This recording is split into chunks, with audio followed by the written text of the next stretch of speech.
Hello students, हमारे YouTube channel में आपका हार्दिक स्वागत है। तो चलिए आज हम पढ़ते हैं क्लास 10th में मैथमेटिक्स के अंतर्गत प्रश्नावली 8.2 के क्वेश्चन नंबर 3 को।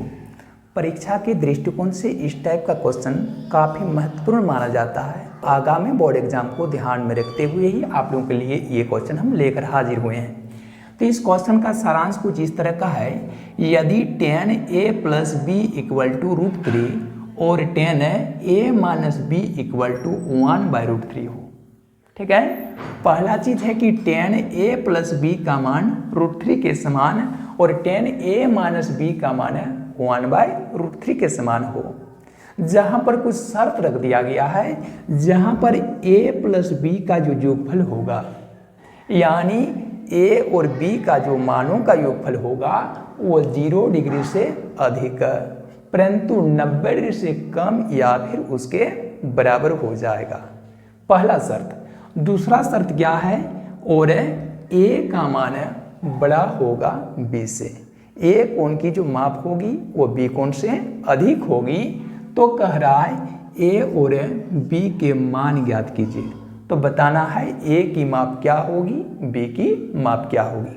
ठीक है, तो यहाँ पर क्या करोगे, हल में लिखना है, क्योंकि दिया गया है कि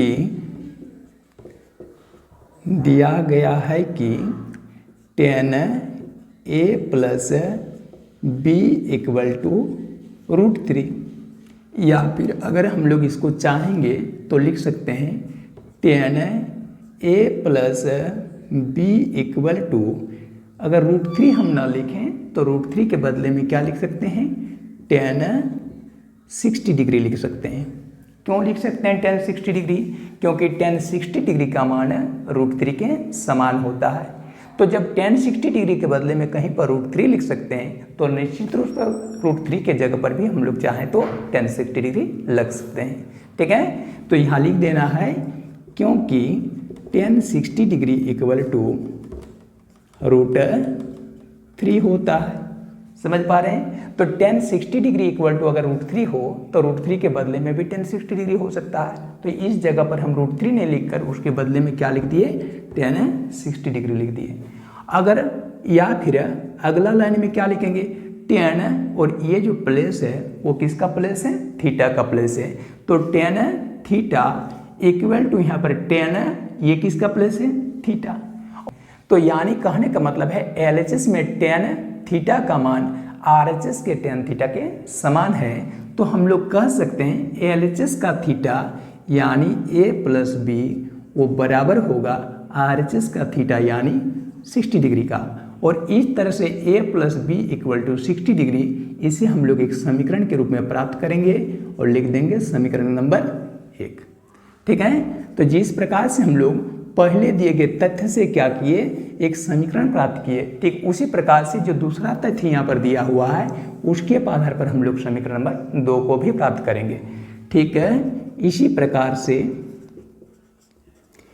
हम लोग क्या करेंगे, दूसरा समीकरण प्राप्त करेंगे। दूसरा समीकरण है tan a minus B equal to 1/√3, या फिर अगर हम लोग चाहेंगे तो इसको लिखेंगे tan a minus B equal to 1/√3 नहीं लिखकर बदले में क्या लिखेंगे, tan 30 डिग्री लिखेंगे। ऐसा क्यों कह रहे हैं, क्योंकि tan 30 डिग्री का मान 1/√3 के समान होता है। सो यहाँ लिख दोगे, क्योंकि tan 30 डिग्री इक्वल टू 1/√3 होता है। तो इस वजह से हम लोग 1/√3 नहीं लिखकर उसके बदले में tan 30 डिग्री लिख दिए। ख्याल रखेंगे LHS का जो त्रिकोणमितीय अनुपात है वो RHS के ही समान होना चाहिए। माने LHS में अगर tan है तो RHS में भी प्रयास करना चाहिए कि tan आ जाए, तब जाके काम करने में सहूलियत होगी।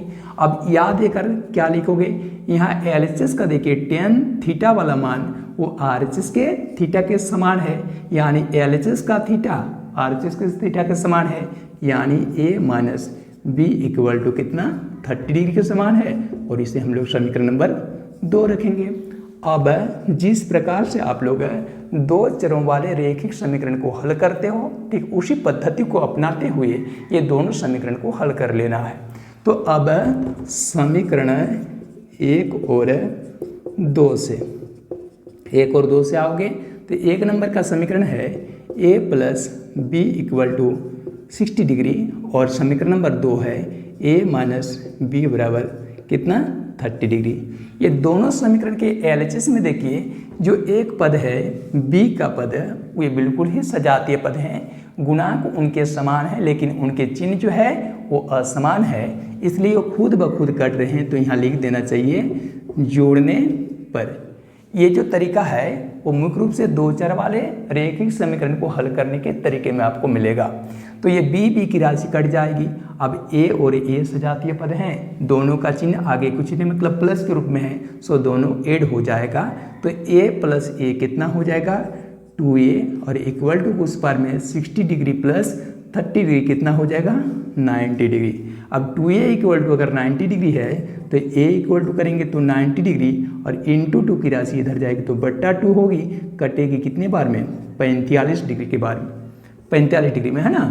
तो अब क्या करना है a = 45 डिग्री के मान को या तो समीकरण 1 में रखें या फिर समीकरण 2 में रखें। तो समीकरण 1 में रखने पर अगर हम समीकरण 1 में इसका मान रखेंगे तो समीकरण नंबर 1 क्या है a + b = कितना है 60 डिग्री के रूप में है, इसे हम लोग समीकरण नंबर 1 देख रहे हैं। तो यहाँ पर जो a का मान आया है 45 डिग्री, उस जगह पर वो मान रख देंगे यहाँ पर 45 डिग्री + b = कर देंगे 60 डिग्री। अब +b = करेंगे तो 60 डिग्री। अब 45 डिग्री के पद जो प्लस चिन्ह को धारण किए उसे दाहिने साइड पे ले जाएंगे तो 45 डिग्री का चिन्ह क्या हो जाएगा माइनस में आ जाएगा। फिर +b यानी b = 60 डिग्री में 45 डिग्री माइनस हो जाएगा तो कितना हो जाएगा 15 डिग्री प्राप्त होगा। अतः यहाँ पर a बराबर कितना आ गया 45 डिग्री तथा b बराबर कितना आ गया 15 डिग्री। ठीक है, और इसे आप लोग क्या कर देंगे आंसर कर देंगे। ध्यान दोगे यहाँ a और b का प्राप्त किया गया जो मान है वो आगे के सभी शर्तों को पूरा कर रहा है।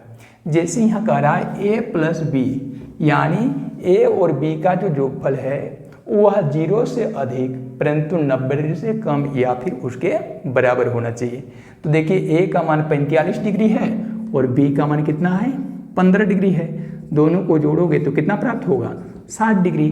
तो 60 डिग्री का जो मान होता है वो 0 डिग्री से अधिक और 90 डिग्री से कम होता है, भले 90 डिग्री के बराबर नहीं होता है। तो यहाँ पर 90 डिग्री के बराबर अथवा फिर कहा गया उससे कम होना चाहिए।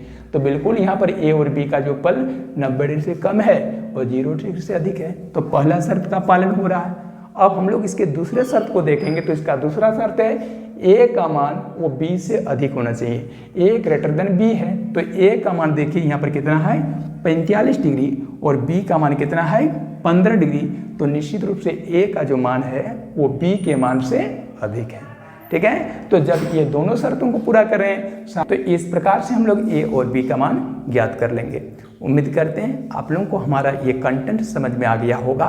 ठीक, नेक्स्ट रोज में इसी प्रकार का अन्य टॉपिक से लेकर आपकी सेवा में हम पुनः हाजिर होंगे। फिलहाल आज का क्लास यहीं पर ओवर करना चाहेंगे। Thank you, all the best.